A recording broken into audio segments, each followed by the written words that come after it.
Hi, it's Vertin. Miss Desert Flannel, is Ezra still with you?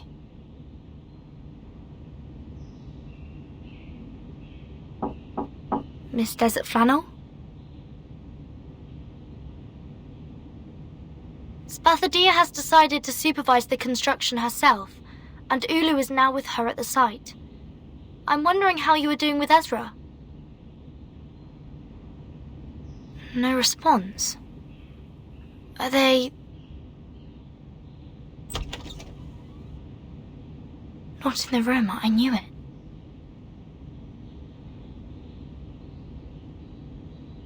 Huh?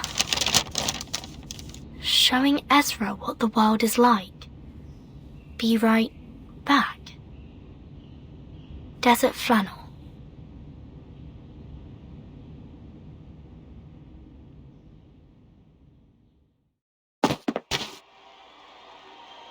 Watch your feet and your head. The people here never look down. That's how you get muddy shoes when you're out here. Here, take my hand. Miss Desert Flannel, what is this place? What are we doing here? Something that needs to be done, and something that needs to be said.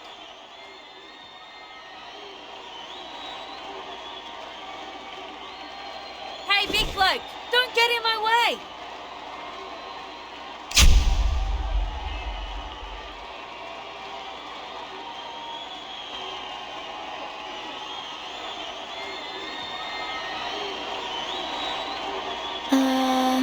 This is... The warm-up of the rugby game. It's not a formal game, but the audience's enthusiasm is burning. I mean, it's hard to get a ticket. But I'm Desert Flannel, and I know people on the streets, even when we're outside Melbourne. Sorry, I've never watched any games, and I don't know the rules of rugby. I don't think I will understand any of this. Do you mind? No, I'm cool with that, because the game is not what we're after. You see that guy over there? That's Tom, a shining new star in the NRL. The best fullback they've ever had. He's from the Melbourne Sail Car Club. They have a seagull as their club's mascot with a fish and a chip in its mouth. Yes. Okay. And that bloke over there, that's Kip Carl of the Hobart Blue Lake. He's the kind of player who knows how to really tackle.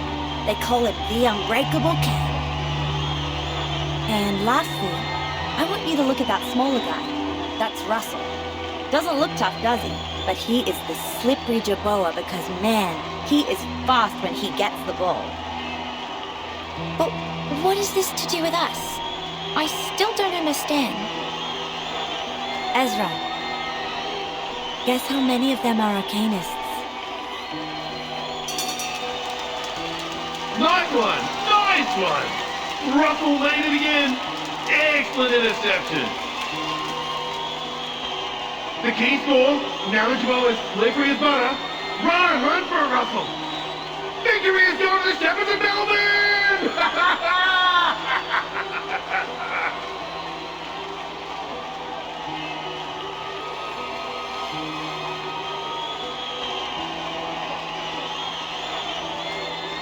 Russell! Russell! Russell! Russell! Russell! Russell! Russell!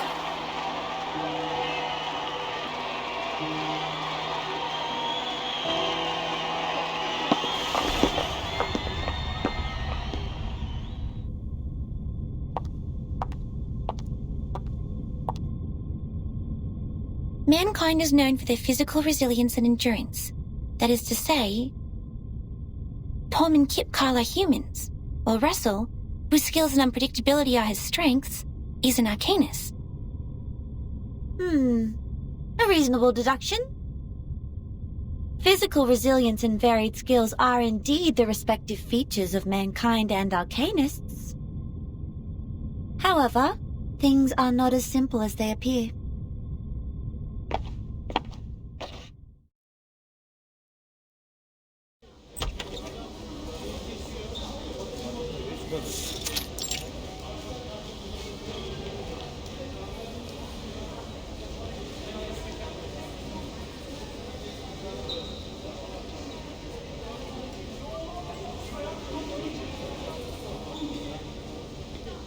In fact, all of them are arcanists.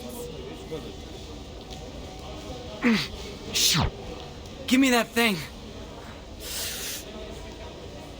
Here. Be careful. Don't overdose. Painkillers are addictive, you know. And the newspaper's gonna interview you, champions, so don't get high in front of the camera. Hey, listen.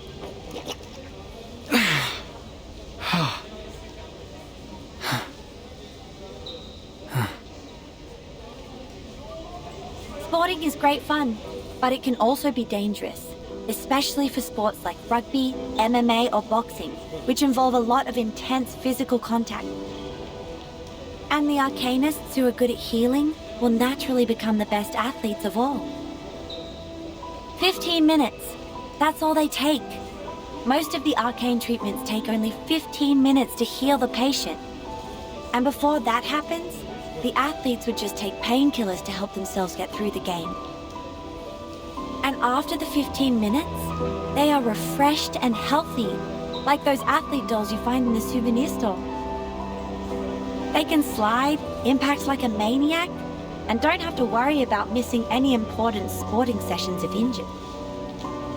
This is an advantage? That's right. An unbelievable advantage.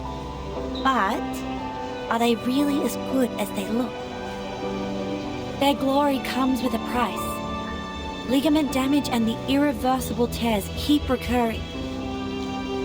But there is still an elephant in the room. It paces around, making noises which are unfit for the place. Like this conversation we're having in the locker room.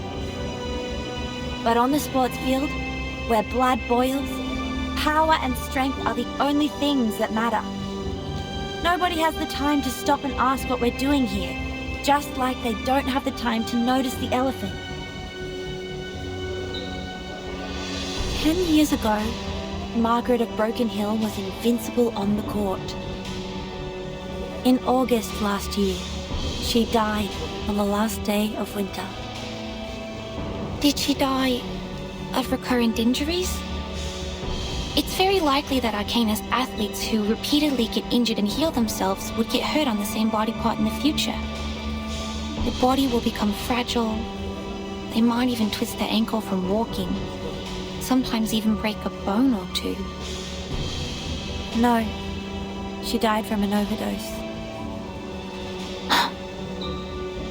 She needed a horrific amount of painkillers to ease her pain. So much that her body was overwhelmed.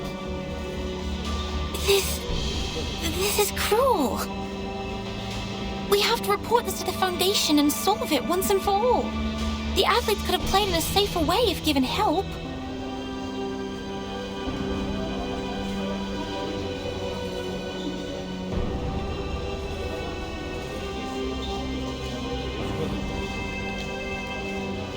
But what if I tell you the Arcanists also don't have a choice?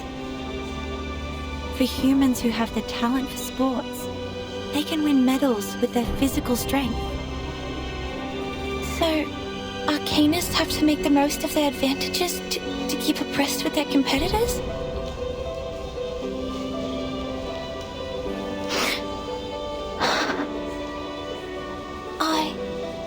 I had no idea. I'm sorry, truly.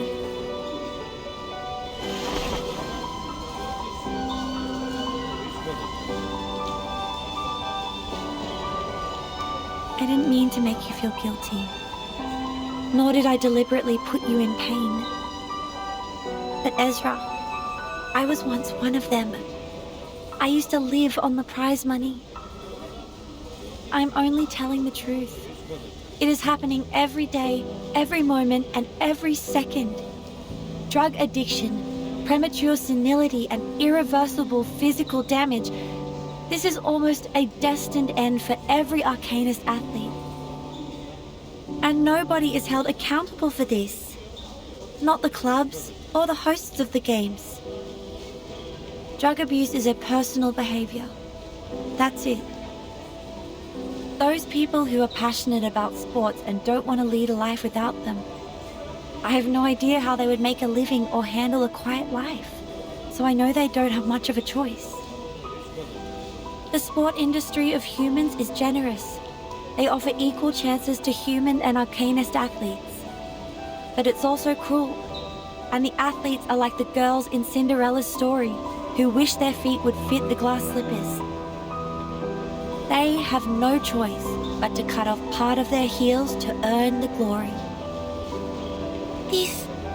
This isn't fair. These sports and rules are not appropriate for arcanists. They have been treated unjustly.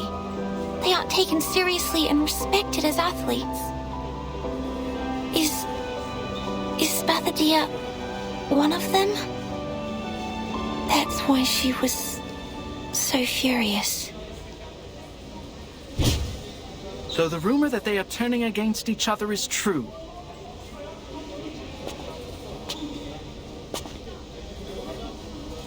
Camera, this way. This is the human representative of the event. You were that paparazzi? This is not how a polite kid would address others, Mr. Ezra. I am just a concerned journalist who ran into you while reporting a rugby game. Watch your mouth, mister. This is harassment.